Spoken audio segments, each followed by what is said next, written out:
सफेद संगमरमर की इस चमक के पीछे एक ऐसी कहानी छुपी है जिसे इतिहास ने कभी खुलकर नहीं बताया।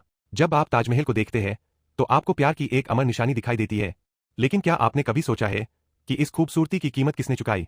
साल 1632 मुगल बादशाह शाहजहां ने अपनी बेगम मुमताज महल की याद में एक ऐसा मकबरा बनवाने का फैसला किया जो दुनिया में बेमिसाल हो। आदेश जारी हुआ और शुरू हुआ एक विशाल निर्माण। करीब 20,000 मजदूर, कारीगर, पत्थर तराशने वाले देश विदेश से बुलाए गए। संगमरमर आया राजस्थान के मकराना से, कीमती पत्थर आए फारस, तुर्की और मध्य एशिया से। दिन रात काम चलता रहा, धूप में जलते हुए शरीर, सर्द रातों में कांपते हाथ, लेकिन काम रुकता नहीं था। कहते हैं मजदूरों के लिए ये सिर्फ एक काम नहीं था, ये एक मजबूरी थी। कई लोग अपने परिवारों से दूर सालों तक इसी निर्माण में लगे रहे। कुछ तो ऐसे भी थे जो कभी वापस घर नहीं लौट पाए। इतिहास में एक अफवाह बहुत मशहूर है कि ताजमहल बन जाने के बाद शाहजहां ने कारीगरों के हाथ कटवा दिए ताकि वे फिर कभी ऐसी खूबसूरत इमारत न बना सकें। लेकिन सच्चाई क्या है? अधिकांश इतिहासकार इस कहानी को एक मिथक मानते हैं।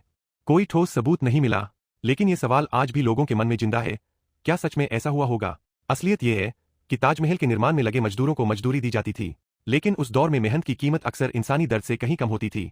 22 साल, जी हां, पूरे 22 साल लगे इस इमारत को पूरा होने में।